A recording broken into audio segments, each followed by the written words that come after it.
Boa noite, pessoal! O grupo de hoje irá apresentar o método comunicacional para o ensino de literatura. O grupo é composto por mim, Janaíne, que irei abordar a fundamentação teórica, os objetivos e critérios de avaliação deste método, pela Patrícia, que irá falar sobre as etapas do método comunicacional, pela Letícia, que tratará do currículo por atividades, e, por fim, pela Jaqueline, que apresentará o currículo por disciplinas. O método comunicacional pretende resgatar o sentido amplo do entendimento da linguagem como molde e descrição do fazer e do pensar humanos. Esse método ele deixa em aberta a discussão do lugar prioritário que lhe tem sido visto como uma forma de conhecimento de praxis, ou seja, a prática. Importam para este método aspectos das teorias linguísticas que explicam as trocas comunicativas, que funcionam como um circuito intra, inter e transpessoal, sistemático e carregado de intenções. Nesse sentido, os participantes atuam uns sobre os outros, segundo regras sempre explicáveis, mas vinculadas às circunstâncias em que eles estão inseridos. Segundo Jacobson, as transações comunicativas só podem ser compreendidas quando se tem uma visão conjunta de todos os fatores constitutivos do ato de comunicação. Por isso ele descreve esses fatores a partir do seu núcleo. Então nós temos o remetente, que envia a mensagem ao destinatário. Mas para que isso seja mais eficaz, a mensagem ela necessita de um contexto, a que se refere e que seja compreensível pelo destinatário, sendo verbal ou com tendência à verbalização. É necessário também que haja um código total ou parcialmente comum entre o remetente e o destinatário. E finalmente ocorra um contato, que é o canal físico, e uma conexão psicológica entre o remetente e o destinatário, o qual capacita ambos a entrarem e permanecerem em comunicação. Cada um desses fatores exerce uma função de modo que o ato comunicativo possui ênfases, embora sempre inclua as funções correspondentes a seus componentes. Essa função decorre da interação significativa do remetente, que ao comunicar se orienta a mensagem para um de seus componentes do circuito de comunicação, fazendo assim com que o destinatário seja afetado. No ato de comunicação ocorrem os seguintes componentes e respectivas funções. Primeiro, o contexto e a função denotativa. O contexto diz respeito ao tema da mensagem, aquilo de que se fala. A predominância da orientação para o contexto numa situação de comunicação enfatizza a função denotativa ou a referencial. Portanto, o assunto tratado objetivamente, com os objetivos reais e as ideias que se aponta facilmente são reconhecíveis pelo destinatário. Segundo, o remetente é a função emotiva. O remetente é aquele integrante do circuito de comunicação que toma a iniciativa de emitir uma mensagem a alguém ou de responder a mensagem aos outros. Quando a orientação da comunicação recai sobre o remetente, temos a função emotiva ou expressiva, que visa a uma expressão direta da atitude de quem fala em relação àquilo de que está sendo falado. Terceiro, o destinatário é a função conativa. O destinatário é aquele que recebe a mensagem e é por ele afetado, podendo transformar-se em remetente ao reagir comunicativamente a ela. Se a orientação do processo comunicativo incide sobre o destinatário, sugere então a função conativa ou apelativa, que tem por objetivo modificar o comportamento do receptor, exigindo dele uma resposta ou uma atitude específica. 4. O canal e a função fática. O canal é o elemento físico que possibilita a transmissão da mensagem. Quando o ato de comunicação privilegia o canal, ocorre a função fática, que visa prolongar ou interromper o processo de comunicação ao certificar-se de que a mensagem está sendo transmitida ou recebida. Essa função costuma se revelar através de expressões como alô, olá, pois é, entre outras expressões. Quinto, o código e a função metalinguística. O código é o sistema dos signos e regras que tem por finalidade a constituição da mensagem. Determina seus elementos e as combinações possíveis, impedindo aqueles que não surtirão efeito comunicativo. A predominância da atenção ao código resulta na função metalinguística, que explicita a própria linguagem, não só como um instrumento científico, mas como um papel importante no cotidiano. E o 6, nós temos a mensagem e a função poética. A mensagem é aquilo que se comunica. A função poética da linguagem existe quando o enfoque da mensagem tende para ela mesma.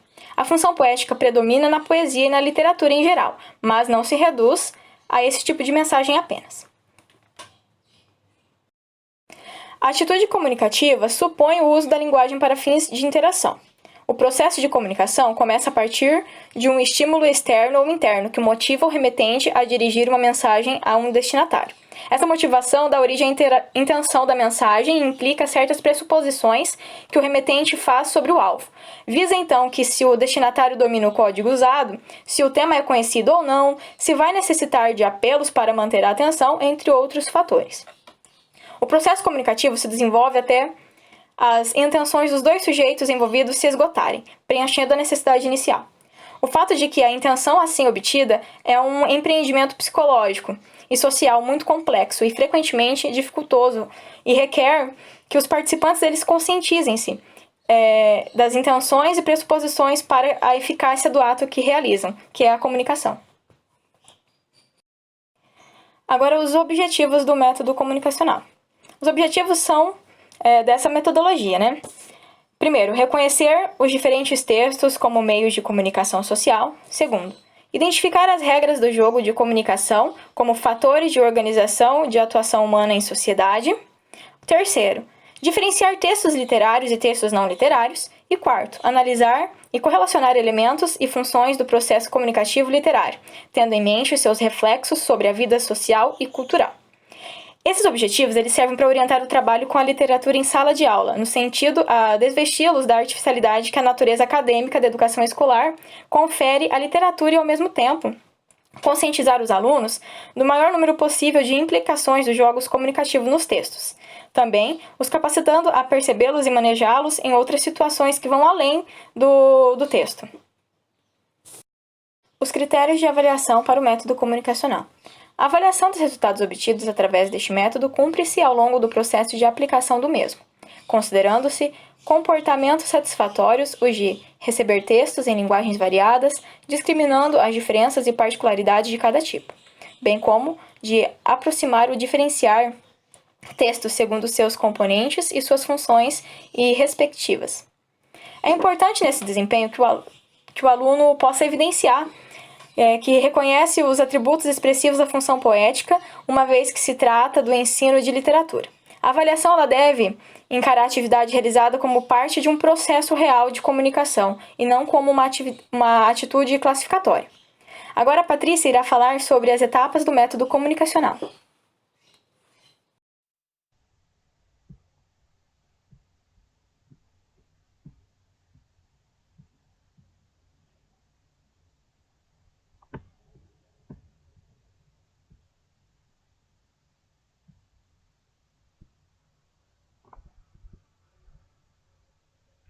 Pois bem, então agora vamos falar sobre as etapas do método comunicacional. De acordo com as autoras, existem 5 etapas para esse método, sendo eles: 1. Contato com textos que comuniquem um fato individual ou social. 2. Identificação dos elementos do jogo comunicativo. 3. Análise das funções linguísticas expressas nos textos comunicativos. 4. Exame das formas de manifestação da função predominante.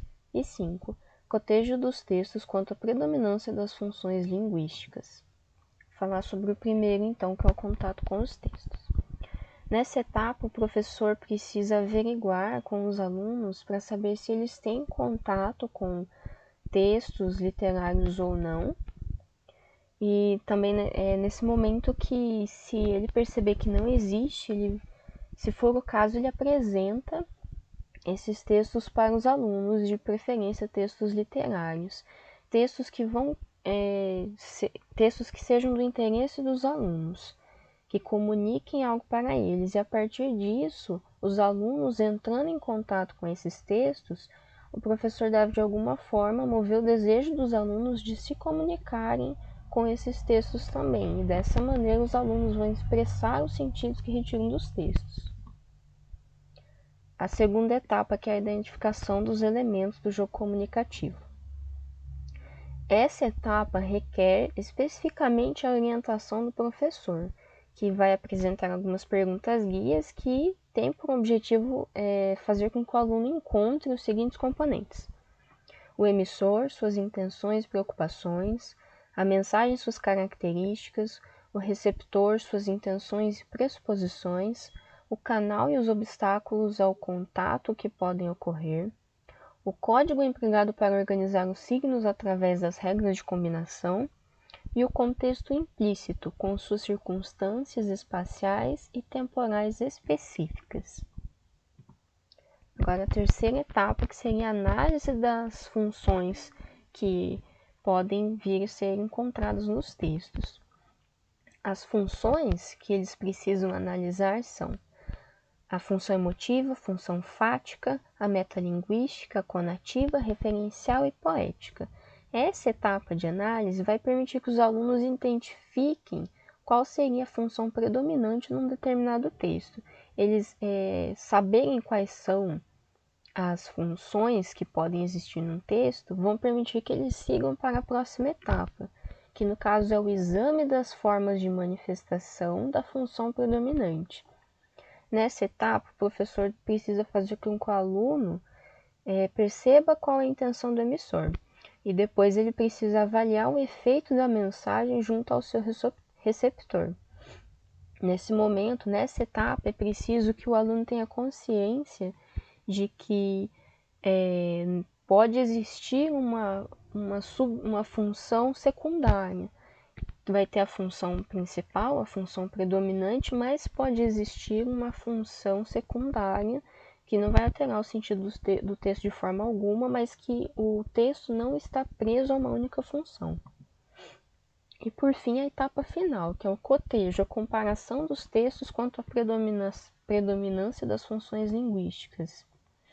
Essa etapa, basicamente, é uma etapa relativamente simples, que vai ajudar o aluno a diferenciar textos literários de não literários. A partir do momento que ele descobre qual que é a função predominante de um determinado texto, ele também pode perceber se é um texto literário ou não.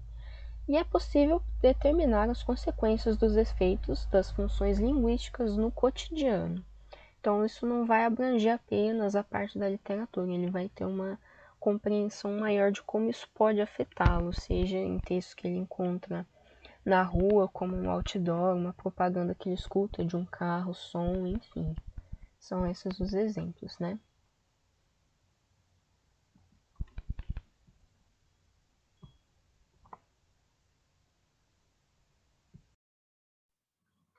Agora nós vamos ver um pouquinho sobre como funciona esses currículos por atividade, ok?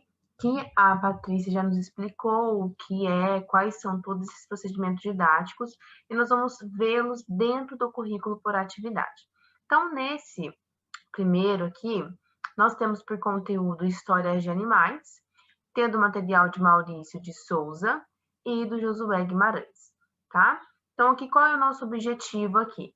É propor a leitura de textos diversos sobre animais de estimação para cotejar a literatura e histórias em quadrinhos. Então, o que seria aqui cotejar? É uma comparação. Então, o objetivo é essa comparação entre literatura e histórias em quadrinhos. E a gente vai ver como isso vai se dar. Por quê? Porque a gente vai ter aqui, então, um animal de estimação, que é o animal Bidu, da Turma da Mônica, ok? E nós vamos ter, então, ali o dragão do livro Meu Primeiro Dragão, de Josué Guimarães. Então, nós vamos ter essa comparação entre a literatura e histórias em quadrinhos. Ok? Vamos lá? Então, nós vamos começar pelos nossos procedimentos didáticos e ver como que ele se dá dentro do currículo por atividades. Após o professor constatar o interesse das crianças por animais de estimação, então veja bem, a primeira coisa que o professor precisa fazer é encontrar no aluno o interesse que ele tem por aquele conteúdo. Então aqui o conteúdo é a história de animais.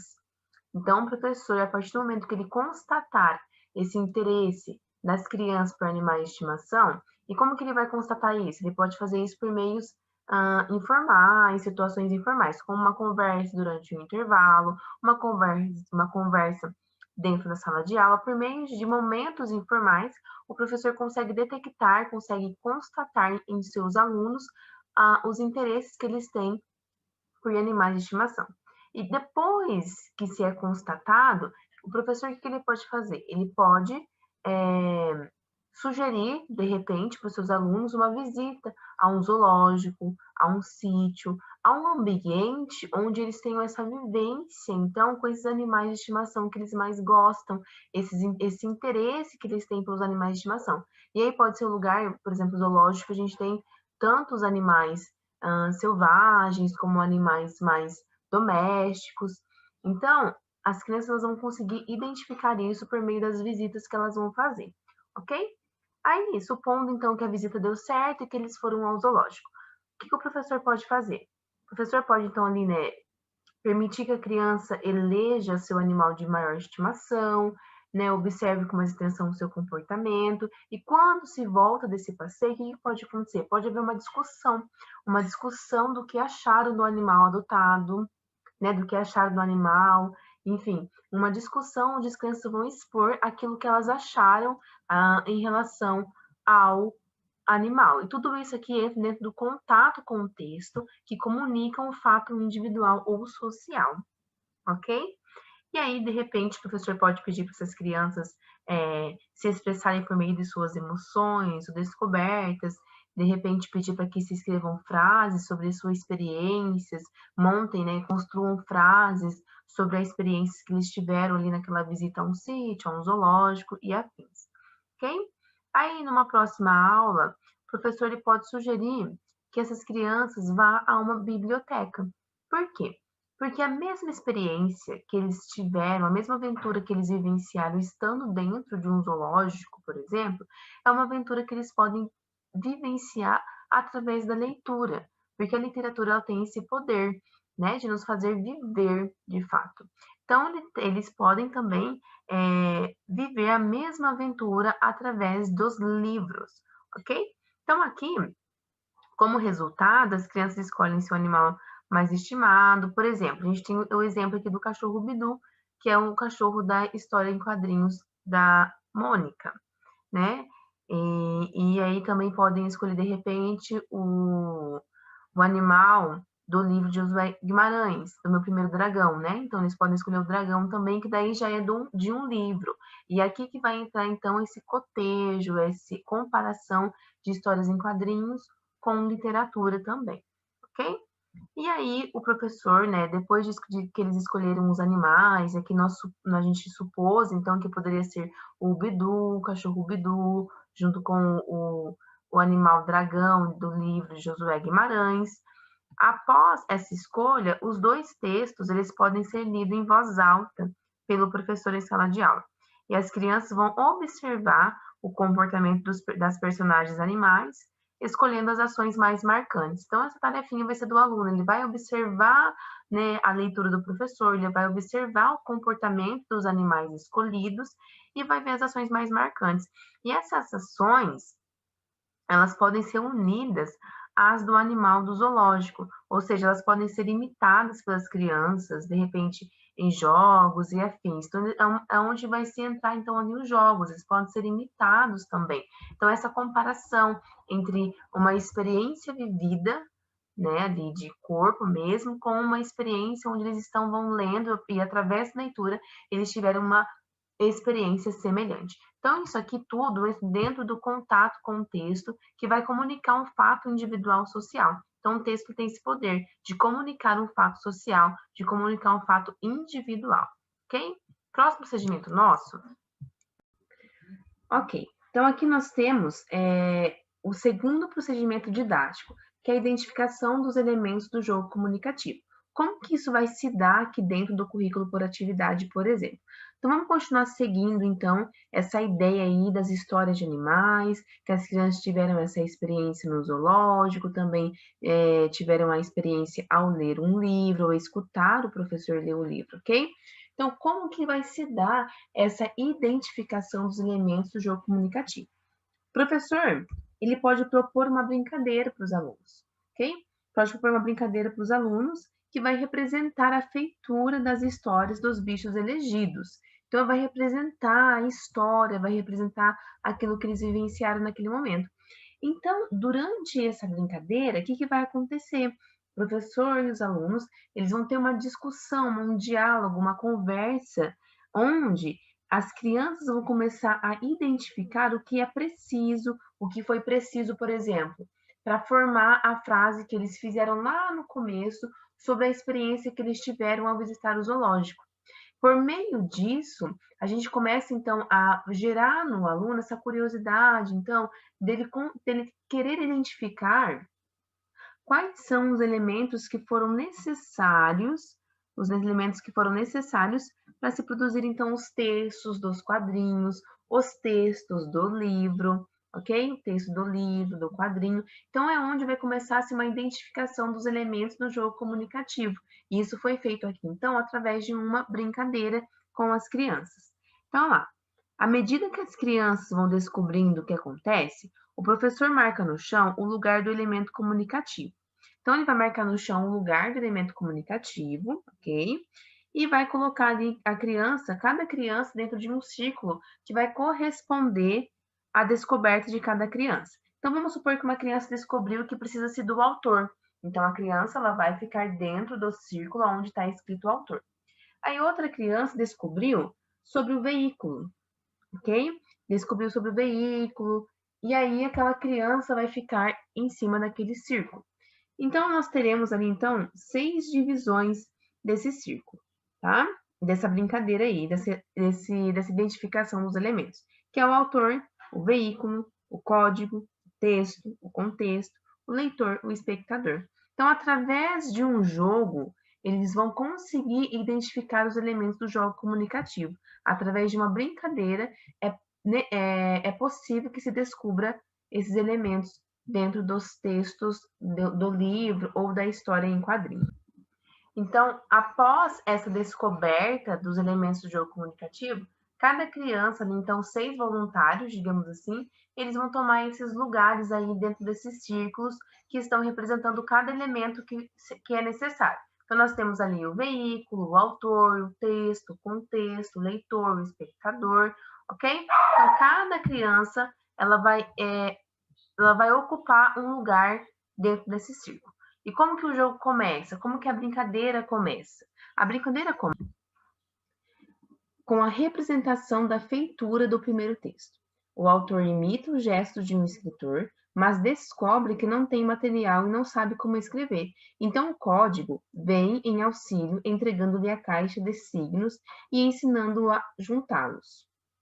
O autor se põe a escrever, vai até o contexto para ver como é. Se não há nada, inventa. Quando termina, põe o colega texto em seu lugar. Pronta a tarefa do autor, este chama o veículo, que lhe traz material onde o texto será colocado. E aqui, qual é esse veículo? Pode ser a tira, a revista ou o próprio livro. Então, texto e veículo são impelidos pelo autor em direção do leitor. Ali chegando, o leitor tenta lê-los e não consegue. Chama o código que lhe traz de novo a caixa de signos. Então, até aqui, a gente vê como que se dá esses elementos comunicativos e como que a gente pode apresentar esses elementos comunicativos para as crianças através de um jogo, de uma brincadeira dentro de sala de aula, ok? Vamos prosseguir. Ensina a juntá-los. Então, o leitor, juntando seus signos, compara-os com o do texto no veículo e, ao mesmo tempo, olha o contexto. Se ali encontrar algo, faz sinal de reconhecimento. Se não encontra nada, imagina o objeto a que o texto se refere. E quando o leitor completa a sua tarefa, a brincadeira termina. Então, aqui nessa brincadeira, o que acontece? Eles usaram de meios lúdicos para identificar os elementos do jogo comunicativo. Isso é muito importante na sala de aula, né? Usar de meios lúdicos para que a gente consiga conectar o nosso aluno no naquilo que nos é proposto a passar a eles, ok? Vamos continuar então. O nosso terceiro procedimento didático é a análise das funções linguísticas expressas no texto comunicativo. Então, como que vai se dar essa análise das funções linguísticas expressas no texto comunicativo?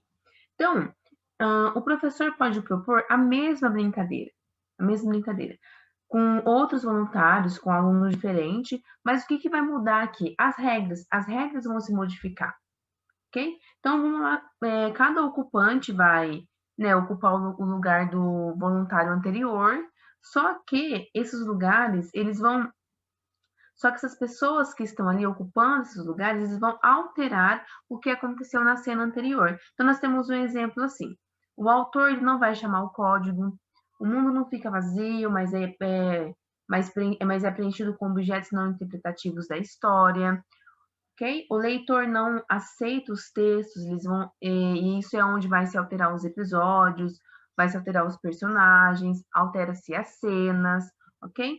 E essa alteração é o que vai levar a uma análise. Por quê? Porque é onde o grande grupo ele pode discutir aquilo que se modificou das cenas que agora vão ocorrer das anteriores. Então, vai se haver uma análise das funções linguísticas. Por que essas funções são importantes? O que acontece quando eu modifico essas funções dentro do meu texto comunicativo, ok? O nosso quarto procedimento é os exames das formas de manifestações de função predominante. Muito bem. Então, aqui dentro do exame das formas de manifestação de função predominante, a brincadeira, ela prossegue. E aí, agora, vai propor-se um jogo de adivinhação dentro dessa brincadeira, onde nós teremos, então, novos voluntários que vão combinar entre si um segredo sem identificar o texto, ou seja, eles vão combinar um segredo na hora que eles forem representar esse texto para os amigos, para a turma, mas de uma forma que os demais que eles não falem de fato que texto é. Ou seja, os alunos terão que adivinhar que texto é esse, ok? Então, será feito com base nos três textos já trabalhados por eles. Então, os voluntários vão tomar seus lugares sem identificar os textos e, após a representação, a turma tenta adivinhar qual foi o texto executado. Então, a gente tem aqui algumas sugestões. Se o mundo conteve a grafia, então significa que tem relação com a frase das crianças. Se ficou vazio, a gente pode ter essa noção, então, que se ele ficou vazio, tem aí a ideia de um texto literário ou histórias em quadrinhos. No entanto, se o código trouxe ao outro a caixa de signos com cores e rabiscos, nós temos as revistas, ok? Então, após esse jogo de adivinhação, onde as crianças vão tentar adivinhar qual texto que foi proposto para que eles adivinhassem, então o professor pode chamar o texto à frente. Quem que é o texto? O texto seria, então, um aluno que está representando um texto, e aí pedir para que ele conte como ele é, quem faz parte dele, se é de verdade ou se não é, ou se é de mentira. Então, nesse jogo de adivinhação é onde eles vão ver essas manifestações das funções predominantes, ok? E por último, nós temos o cotejo dos textos quanto à predominância de funções linguísticas. Nesse último procedimento didático, nós temos, então, a comparação, ok? Então, quando nós falamos de cotejo dos textos, a gente tem uma comparação, a comparação dos textos quanto à predominância de funções linguísticas. Então, aqui, depois que os alunos terminarem de dar os depoimentos a respeito do jogo anterior, dizendo, então, o que eles acham que é, qual texto eles acham que os voluntários ali representaram para eles, então, provavelmente tiveram várias ideias de que textos poderiam ser. Após isso, eles vão comparar cada um desses textos que eles sugeriram ali, no que eles vão se diferenciar entre si. Qual que é a diferença entre um e outro?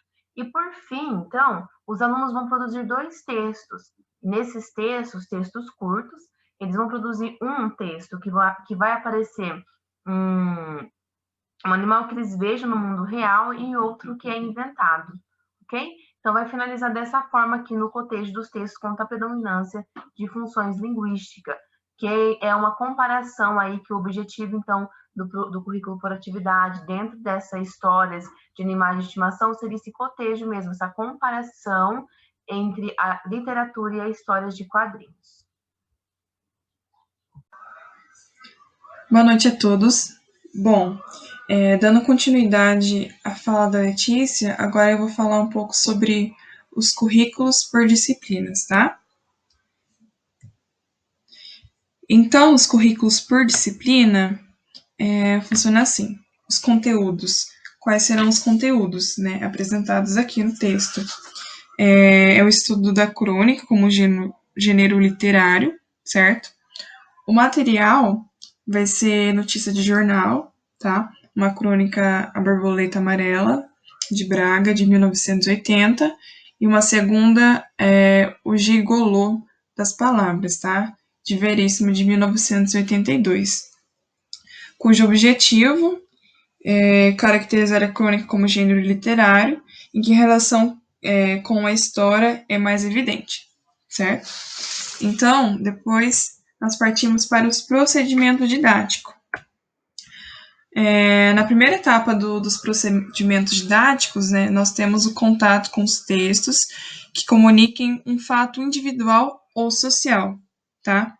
Então, nessa etapa, o professor ele percebe, né, a empolgação dos alunos e ele comenta também com entusiasmo com os alunos uma entrevista dada por um jogador na TV na noite anterior. E logo o professor ele entra na discussão juntamente com os alunos e pede para que eles tragam notícias do jornal sobre este fato. Em seguida, já na próxima aula, os alunos eles se organizam em grupos e leem um noticiário e pede para que eles prestem bastante atenção assim nas fotos e nas charges. E como atividade de grupos grandes, cada representante expõe os colegas as evidências que eles perceberam, tanto no texto verbal quanto no visual do jornal que eles leram. E lembrando que o professor ele encaminha a discussão de modo que a turma expresse suas opiniões sobre como os jogadores são tratados nos textos que está sendo trabalhado, né? Como eles são descritos, se são criticados ou não, são elogiados ou não, se eles são ridicularizados ou não, e por aí vai, tá? Então, feito isso, ele introduz duas crônicas, tá? Uma chamada Equipe, de Rubem Braga, e uma Temístodes, o Grande, de Veríssimo, que ambas abordam temas desportivos. E feito isso, os grupos discutem sobre elas e como se dá o tratamento da figura do jogador novamente, tá? A outra etapa, nós partimos para a identificação dos elementos do jogo comunicativo. Nessa segunda parte, o professor ele sugere que a turma se divida em 6 grupos, e eles reúnem os alunos assim, interessados em aprofundar o estudo dos elementos componentes da situação de comunicação dos textos, sempre buscando a finalidade de efetuar um pequeno simpósio, tá? Mesmo sobre a questão desse tratamento da figura dos jogadores. Então, eles vão trabalhar novamente a figura de como que é tratada essa figura dos jogadores. Então, os grupos que terão como especialização o autor, o texto, o leitor, veículo, código e o contexto, eles deverão registrar em fichas a descrição que fazem do elemento em que são especialistas e em cada um desses textos, tá? Então, portanto, os grupos terão fichas de textos, tá? Para serem examinados. Essa ficha, elas terão 4 itens, tá? Então, no primeiro item, vai conter os dados da identificação do grupo, segundo elemento examinado, o terceiro, o texto examinado, e o quarto, as características dos elementos, tá? Como aparece a presença do autor no texto lido. Bom, agora então falando um pouco sobre esse exame das manifestações, né? Apresentamos alguns tópicos aqui, tá? Em relação de qual foi a intenção do autor desse texto. Nós temos expressar suas emoções sobre os jogadores. Será? Os alunos vão ter que questionar. Persuadir você, aos alunos no caso, de que as suas opiniões sobre jogadores é o que valem? Fazer com que o texto ele expresse uma realidade humana maior do que um jogo? Verificar se o leitor se entendem sobre o que se fala, como se fala de um jogador? Verificar se o jornal ou livro está mesmo atingindo vocês? Falar de fatos que aconteceram mesmo com jogadores? Depois, na segunda pergunta ali, qual que foi o efeito que os textos produziram sobre os alunos? Né? Vocês perceberam a emoção do autor ao contar a história? Vocês concordam que as opiniões do autor é o que valem? Vocês perceberam no texto a expressão de uma realidade humana maior do que um jogo? Vocês aceitam o modo de falar sobre o jogo que o autor usa? Será que vocês tiveram alguma dificuldade em entender o que foi dito por causa do jornal ou livro enquanto objeto material? Ou será se vocês identificam no texto fatos que aconteceram na realidade com os jogadores? Então, esses dois exercícios, eles terão como resultado a identificação, através do sinal mais, da função predominante em cada texto, e do sinal menos, da subdominante. Então, na segunda etapa, em grande grupo, o professor ele vai sugerir diversas ideias com o propósito de que os alunos verifiquem dentro do texto quais os modos como tal função predominante se manifesta no nível linguístico e supralinguístico. Tá? Feito isso, analisadas as respostas positivas, ou seja, com o sinal traçado mais, os alunos eles dizem rápido e espontaneamente que elementos verbais, ações ou outros os levaram a conferir o sinal positivo para aquele texto. E depois, um dos alunos registra no quadro todas as ideias. E ao final de 5 minutos para cada texto, a técnica é encerrada, essa técnica foi aplicada acima, ela é encerrada, e as ideias que foram registradas são discutidas e organizadas de forma oralmente, tá? Logo em seguida, cada aluno faz um resumo das conclusões que eles tiveram, de toda essa reflexão, do que eles trabalharam, para poder dizer a que chegou o grande grupo no seu caderno.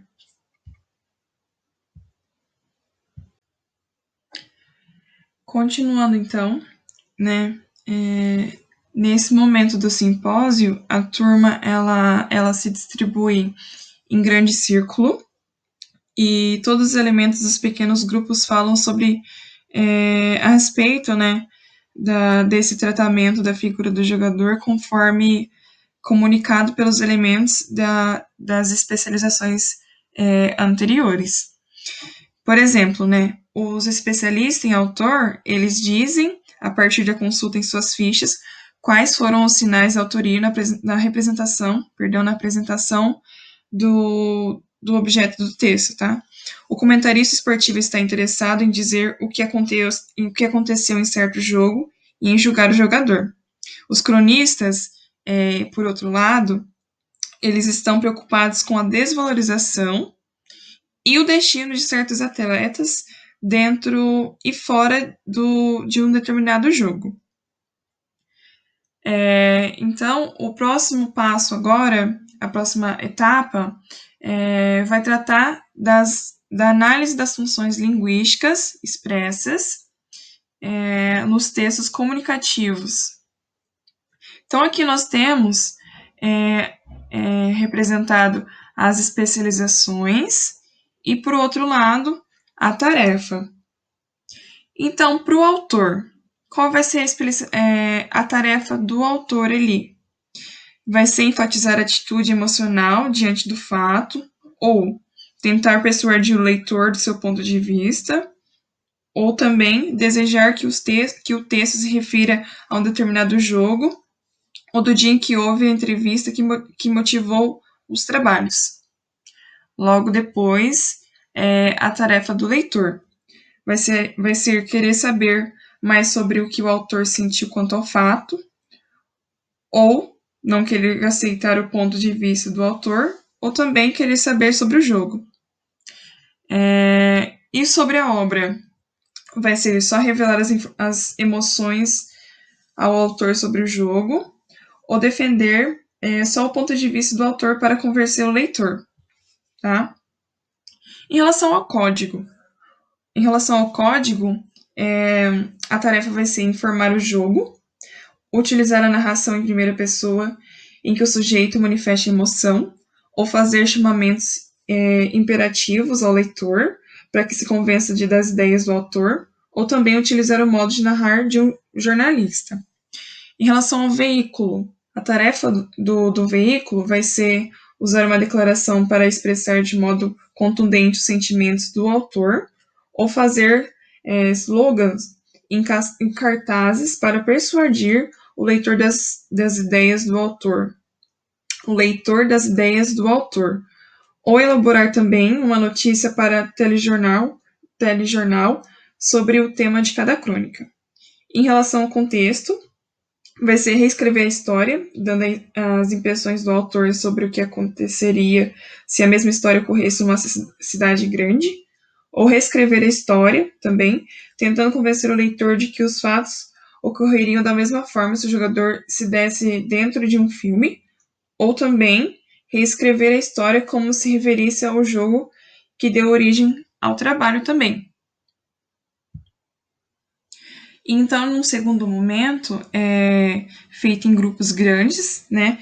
Cada pequeno grupo, ele vai apresentar o seu texto aos colegas e eles vão discutir informalmente, assim, quais foram os efeitos em relação ao texto literário original. Depois, na próxima etapa aqui, em relação ao exame das formas de manifestação da função predominante, tá? Então, nessa etapa, o professor ele retoma todos os textos literários e jornalísticos, tá? Trabalhados na etapa 2. Em grupo grande, daí, a turma ela vai responder registrando todas as constatações no quadro com sinais mais ou menos positivo ou negativo, os seguintes tópicos.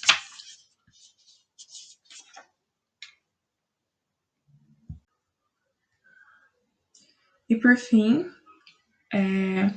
a outra etapa ali, em relação aos cortejos dos textos quanto à predominância de funções linguísticas. Nessa última etapa, o professor ele propõe então que um grupo voluntário, né, de alunos, eles preparem uma aula sobre crônica. Veja só que interessante, distinguindo os subgêneros jornalístico e literário, né, com base no trabalho feito anteriormente. E então também ele pede ao outro grupo que elabore questões ou perguntas, né, sobre esse tema para fazer aos colegas que estão preparando essa aula sobre crônicas. Então, depois disso, no dia seguinte, né, que eles marcarem a aula vai ser realizada, né, permitindo um cortejo das duas funções predominantes, tanto a referencial quanto a poética, e será discutida a presença em menor escala das funções subdominantes, de modo a sistematizar os conhecimentos adquiridos sobre a crônica literária. Então é isso. Essas são as nossas referências do texto trabalhado da Bordini. E por fim, eu deixo essa questão aos meus colegas sobre esse método que meu grupo ficou, tá? Então, nós, assim, queremos saber de vocês, né, qual foi a percepção de vocês, né, das mudanças que foram trazidas por esse método comunicacional para o ensino de literatura, se comparando ele com ao método de ensino tradicional. Então, é isso. Muito obrigada. Tchau, tchau.